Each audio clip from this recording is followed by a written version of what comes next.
Okay, it is 1 o'clock, so we are going to get started. I am Brittany, the Executive Director of the Idaho Wheat Commission, and welcome you to today's episode of From the Field Farm Chat with Idaho Wheat. We're talking with Dean Leslie Edgar, who is the new, have to get this right, J.R. Simplot Endowed Dean of the College of Agricultural and Life Sciences at the University of Idaho. That is a mouthful. But we're very happy to have you. Um, I want to remind everyone who's on this call that they are welcome to type a question into the chat or use the reactions at the bottom of the screen to raise your hand if you have a question for the dean. But to start out, why don't you go ahead and introduce yourself? Tell us a little bit or a lot about where you grew up, your education, your professional career path. How did you end up in at U of I? Well, thank you for the opportunity and excited to visit with you all today. So I grew up in Kuna, Idaho, central part of our state, and um, I I completed a bachelor's of science degree in animal science with a minor in business from Utah State University, and then continued on to do a master's degree in agricultural systems, technology, and education. At that point, I went into to work for nonprofits. In my master's degree, I studied adult extension education because I thought I was going to be an extension educator, and I moved to Elko, Nevada to work for the Western Folklife Center. And I did educational programming for them. And they're also known for the National Cowboy Poetry Gathering. And so I spent some time with them doing educational programming and then moved into member relations and then wrote grants for them. At that point, I applied for my first extension position and was offered it in Great Falls, Montana. And I decided not to take a pay cut and move into extension and stayed working for nonprofits. And then I went from there to work with the American West Heritage Center, which is a nonprofit associated with Utah State University, and then began to, I worked for them as a development director. And it was the first time I was engaged with efforts in the state capitol. And so I was a part of a larger group that worked in Utah to bring in a fairly large tourism earmark in the early 2000s. So I'll date myself a little. And then my husband and I were both previously married, and then I was we started a docketed distance degree, which was a joint doctoral degree through Texas Tech University and Texas A&M, and then I convinced him to marry me. And we moved to Texas A&M to complete our PhDs. And so I graduated with a degree in agricultural leadership, education, and communication. My husband was an ag teacher in Texas for 14 years. And so I knew I needed to diversify in my education. And so I studied both communications, leadership, and distance education at that time. And then started through the ranks at the University of Arkansas. And we spent over 11 years there. We raised our kids there. We were blessed to buy a little farm, and we raised mostly club calves for FFA and 4-H students at a reasonable cost, so they weren't having to go to Texas to spend a lot of money on buying calves. And then while I was there at the University of Arkansas, and I studied my area, I moved into agricultural and science communications, and I spent time there in Arkansas working directly with commodity groups. And what I always told different commodity groups and associations and companies there is that you can save money by hiring an agricultural communicator because they have the background in not only agriculture, but how do we communicate agriculture to the general public. And so I really enjoyed my time there. Also, I was at the University of Arkansas. I moved into international programs and served as their international programs director for their College of Ag, and then picked up their honors program and did that for about 5 years and was provided the title of assistant dean for student programs. And I really enjoyed working on the educational side of it. I wanted to be a dean. So I knew to be a dean, you'd need to spend some time as a department head. And so I applied to become the department head at the University of Georgia, which is the third largest like type department in the nation for training agriculture educators, communicators, and those in agricultural leadership. So I spent time there at the University of Georgia. Our oldest son actually graduated a Georgia Bulldog, and we still spend time celebrating that. And so I had only been there a couple years when I started getting a phone call from um, a group of consultants that were seeking um, to fill their experiment station director or associate dean of research position for New Mexico State University. And so I kept telling them, no, I hadn't been at Georgia very long. I've only been here a couple of years. I'm not ready to apply. After the third time, I decided to just talk to my dean. And so I talked to him and he said, just apply, right? You're not going to be out anything. Go ahead and apply. So I did. And they hired an agricultural communicator to run their agricultural experiment station. And I don't know if people know how rare that is, but I'll assure you it's highly unlikely that that occurs. And so I know some experiment station directors who fall in the ag economics area, which, help with economic assessments and those things. Typically, they hire fundamental or bench scientists that have a background in science. The way I crafted and was able to build, both respect and credence in that is that it's not our science that's flawed, it's our inability to communicate our science that's flawed. And I think we can all agree to that as more and more individuals from the general public become separated from agriculture.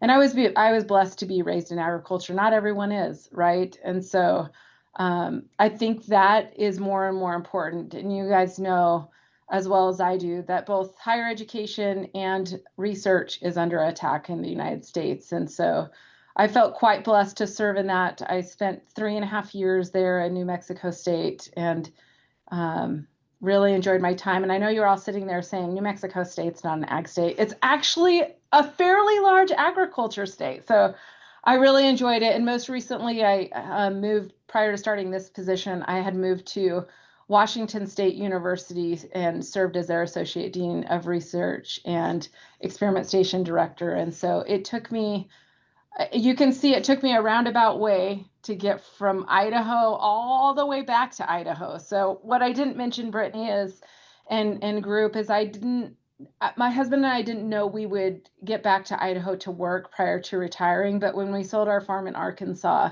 we did buy land in Idaho. So we actually have land in Council, Idaho, where we had planned to retire. And so I feel really grateful to be back in the state, contributing to Idaho agriculture after 30 years, providing support for producers and working with our scientists, extension educators here, and those that are working in our educational enterprise to pivot to make sure that we're meeting your needs as your land grant university. The land grant university serves to meet your needs and make sure that we're producing cutting edge research, using groundbreaking science to meet your needs. And so I'm looking forward to hearing more about how we can pivot the College of Agriculture and Life Science to meet your needs as well. That was a long roundabout way of my life. That's great. It's great. It's good for everyone to get to know you. You mentioned a couple of things in that introduction. One that we're not good at communicating our science. And I think to tag on to that, something we hear all the time in agriculture is that we're not good at telling our story in agriculture. How do you see your skills in communication and leadership helping to evolve U of I Extension to talk about the science more, and also help Idaho Ag and the Idaho wheat industry, but ag in general, to develop a stronger voice? Yeah, I think first of all, we have to find effective ways of feeding information down and up. And I'm not saying that that's not working, but I'm saying there are areas where we need to improve. And so where extension serves in the sweet spot is that they're actually able to communicate the science to producers in a way they understand.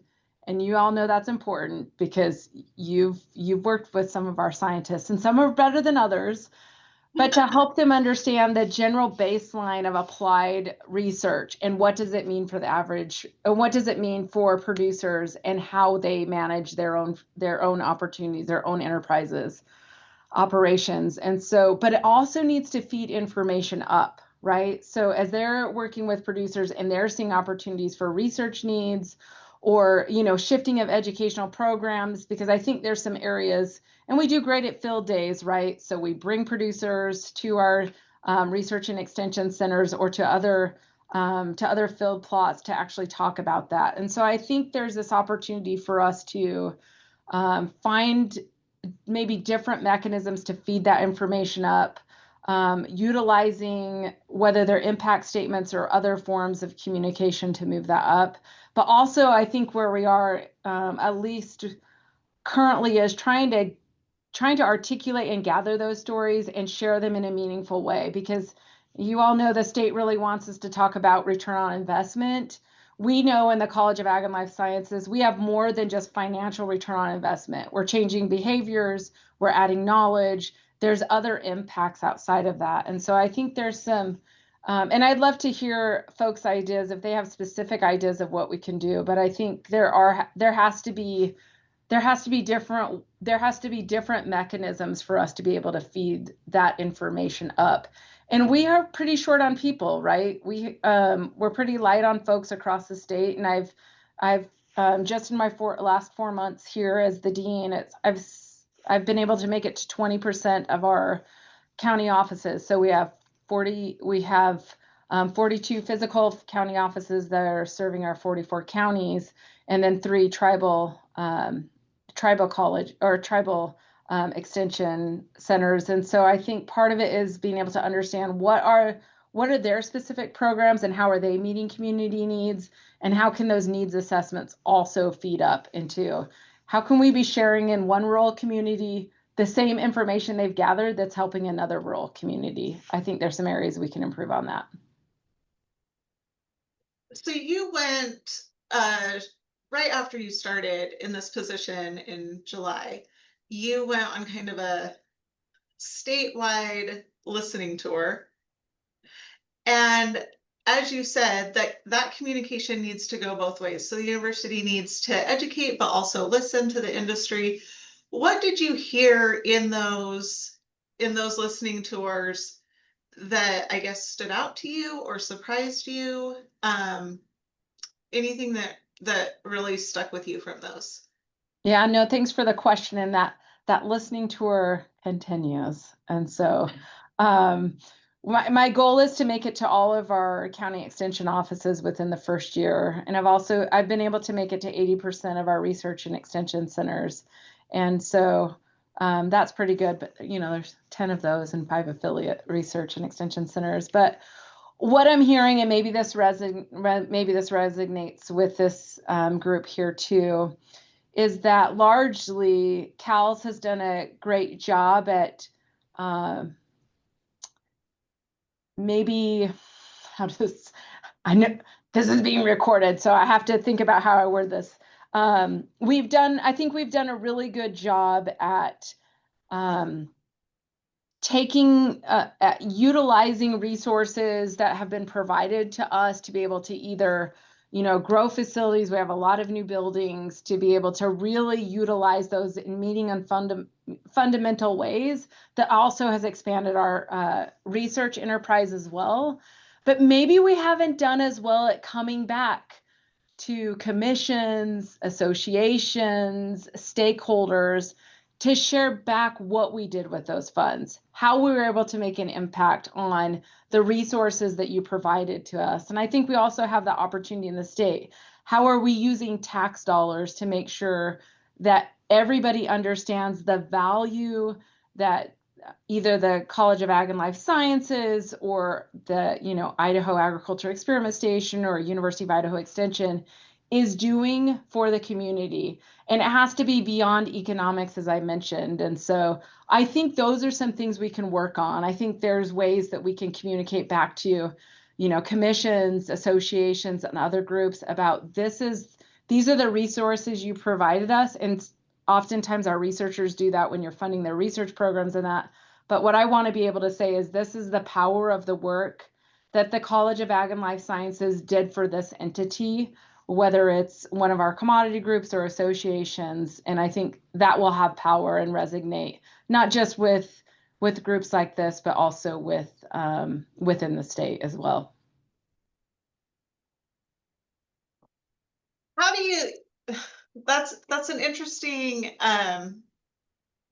concept, I guess, that you have to be able to say the university is using tax dollars to the benefit of these industries or these organizations. Obviously, there has been a lot of turmoil around fundings from the state and federally, right? Especially toward universities. So how do you balance funding challenges and funding cuts with trying to communicate the mission of CALS and how you're fulfilling that mission with fewer funds?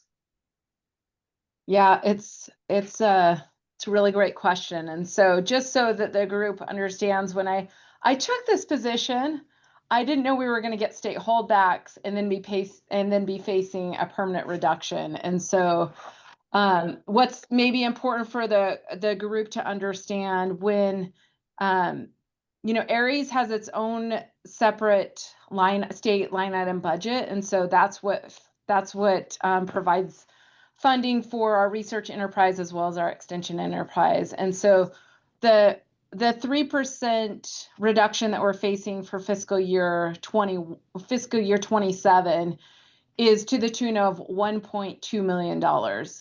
That reduction on our general education side, we only get $3.5 million from Gen Ed funds, which is our academic programs. And we're teaching 47 undergraduate and graduate degree programs across the college on $3.5 million. And so we'll lose $90,000 in that pool. So yes, that is creating opportunities and challenges for us to think differently about how we do things. So when we thought it was just a holdback, what we did was intentionally delay hires, right? So we have some critical hires that we're trying to refill. And so we intentionally delayed those hires to try to bring in faculty sometime between January and April to try to get those filled prior to the end of the fiscal year. So that was our strategy. Then we also took a reduction across the Aries side, extension and research for operations. And that includes travel. And you guys know how devastating it is when our researchers and extension agents and specialists can actually travel to sites to actually see the work that needs to be done. And so it does limit us in our ability to help producers. And so those are things that have impacted us. And so when we had to then pivot and make recommendations of how we would meet that 3% state reduction, we're actually looking at the removal of multiple hires, critical hires for the college, also looking at extension positions that won't be filled, as well as making some critical decisions for leadership within the college, like department heads that we're trying to refill, moving those into internal positions. And so we're not having to add additional positions. And so those are some of the things. Obviously, we also are looking at permanent cuts on both operations, which includes travel, as well as temporary laborers. And you guys know how important those are for us, because those are the folks that are out helping us trying to get weeds out of the fields, right? Get things harvested, make things look good. And so all of those things are having a a critical impact on us and will as we move forward in the future. Have you heard any solid comments or conversations about potential federal cuts on top of state holdbacks, or is that still in limbo? No, it seems like it's shored up a little bit with the government closed. I mean, that's a little scary. Just so everybody knows, when USDA put their budget in, and maybe everybody knows this, but I'll just mention it. When USDA put in their budget in March or spring of this year, they had zeroed out capacity funds. So federal capacity funds are formula funds that go to universities that help support our research and extension enterprises. At the University of Idaho, that's to the tune of almost $6 million. And so when USDA zeroed out research on capacity funds and cut extension funds in half, there was a massive scramble nationally to try to get those reinstated. Those were reinstated, so they were put back into. There was enough pressure on USDA that they put those back into the budget, and so. And prior to the government shutdown, those actually come in the form of grants, and those grants were released. Now, we're not able to submit those requests because of the shutdown, but we believe that at least this year, those capacity funds will be in place. We've not had an increase on federal capacity funds, though, so the group knows, for at least 10 years. And so if we track federal funding and state funding on inflation rates, we're actually down significantly across both research and extension. So the Idaho Wheat Commission, because of how we're funded and in our statutes, we are not allowed to lobby or advocate, but we can educate and promote. And we have a sister organization, obviously, the Idaho Grain Producers Association, that takes care of the policy for the wheat industry and barley industry.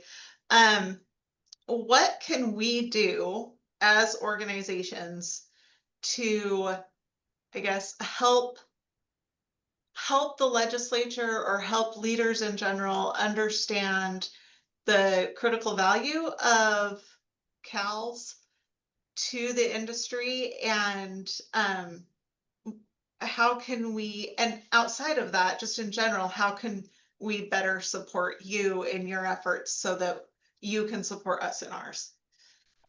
Yeah, it's a really great question. I appreciate it. I think what we can all do is continue to educate people in our communities, as well as our elected officials, about the power of land grant universities in the state. I mean, we celebrate 125 years next year for our College of Ag and Life Sciences. So we've been in the state for, over a century, and help them understand, if there was an extension program or a research project that really had impact in the work that you do in your operation, share that, right? Share that with your neighbors, share it with elected officials, talk about the good work that's occurring at your state land grant university. I think that's what we can all do.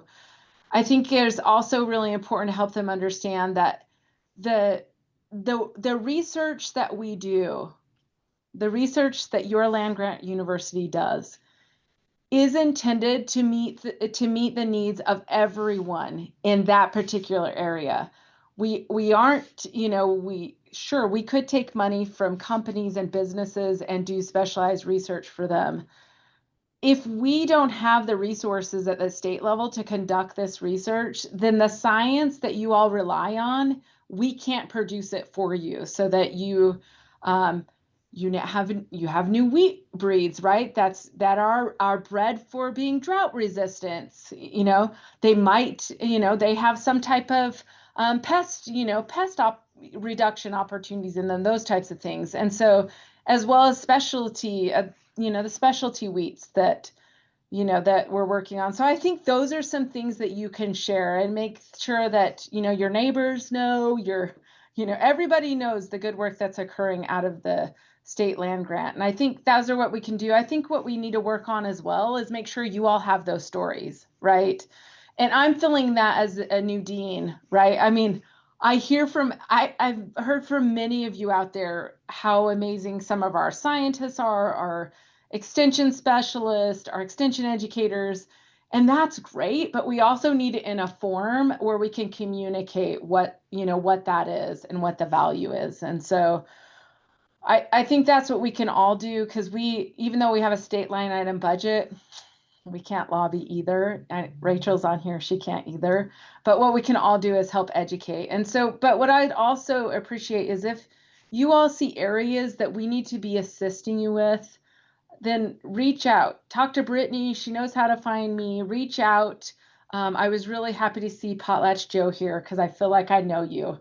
I saw Bill on earlier. So, but let us know what we can do to help serve your needs, because that's what we're here for, is your state land grant university.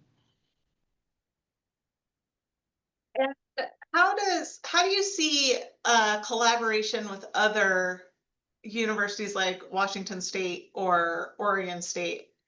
Do you see that playing into kind of the future of CALS, with a little bit more collaboration and working together there with coordination that helps reduce duplication in the PNW, or is that an option? Yeah, no, it's definitely an option. So, we're proud institutions, right? But with where we are with state and federal budgets, we really do need a partner. And we've done that for years, right? Sometimes we blend our voices on the Pacific Northwest, depending on the issue. Like when we had a hiccup and US, all the oh gosh, I'm trying to think of what they're called. All of the essentially, they were the hires that had been there for less than 3 years, but the term's not coming to my mind. But the way, Probationary? what are they? Probationary? Probationary. So you guys felt this, right? We all felt this when the single person we had viewing all of our wheat coming out of the Pacific Northwest, the wheat quality lab, went away.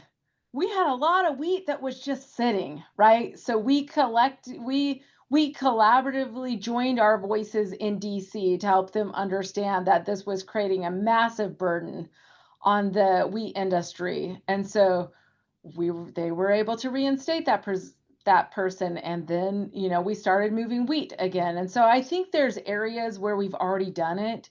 I think the opportunity for us now is to be a lot more collaborative on it. And so we're having some challenges. I'm a little afraid to say this too loud, but we're having, maybe I'll say, well, we have some opportunities with our foundation seed that we're currently exploring that I think will help all 3 states meet their foundation seed needs. And so I think it's things like that. I have a good relationship, obviously, with the associate deans of research at all of these institutions. I also, Washington State just brought in a new dean, and so I think meeting with him. I also know the dean at Oregon State. So I think there's some areas that we not only need to collaborate, we have to collaborate. And this has occurred in other areas, right? I mean, this occurred in the 80s and 90s when the poultry industry went together and they said, we're only going to have 5 poultry centers of excellence in the United States. And the whole world fell apart, right? There was, gnashing of teeth and all sorts of things. And now that's all we know, right? We send students to be educated in poultry to 5 different institutions. And I think that's our opportunity to start considering what types of things do we want to do best, because we no longer can do everything, but we really need to prioritize what are we going to be the best at and focus on that. Obviously, wheat and grains will be high on our list for Idaho. So We like to hear that. We're getting up to our time, and this took a kind of dark, depressing turn pretty quickly when we started talking about the realities and challenges of uh, the state of things right now.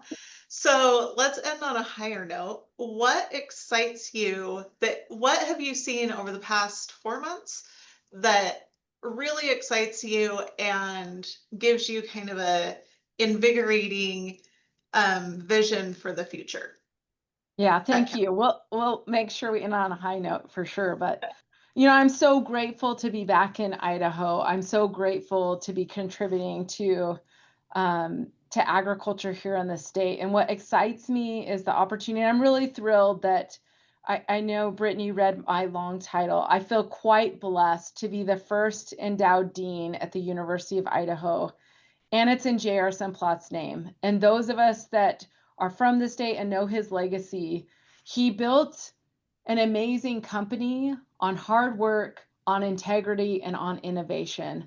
All of those things are things we do in CALS. And I think we have a lot of tremendous opportunity with new construction and opportunities in other construction, because what I didn't mention that is in the big beautiful bill, so that everybody knows, there's actually money in there for Research Facilities Act. So this is to allow land grant universities to meet some of their deferred maintenance and also make sure that we're doing cutting edge science. So what I love to say as an associate dean of research is that you are asking us to do 21st century science in 20th century buildings with 20th century equipment. So we can only do what we can do, right?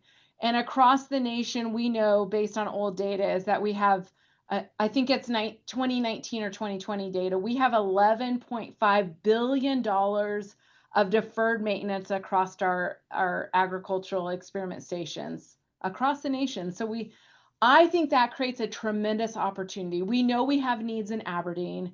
We know we have needs in Kimberly. And this is an opportunity for us to partner to get there. So what I see as true opportunity for us is to make sure we're partnering well with all of our stakeholders across the state, and then making sure that we are aligning our priorities with those funding needs. So whether it's through grants, competitive grants, which obviously we've grown at the University of Idaho, I'm thrilled to be stepping in when we moved into Carnegie R1 classification. And why is that so important to all of us?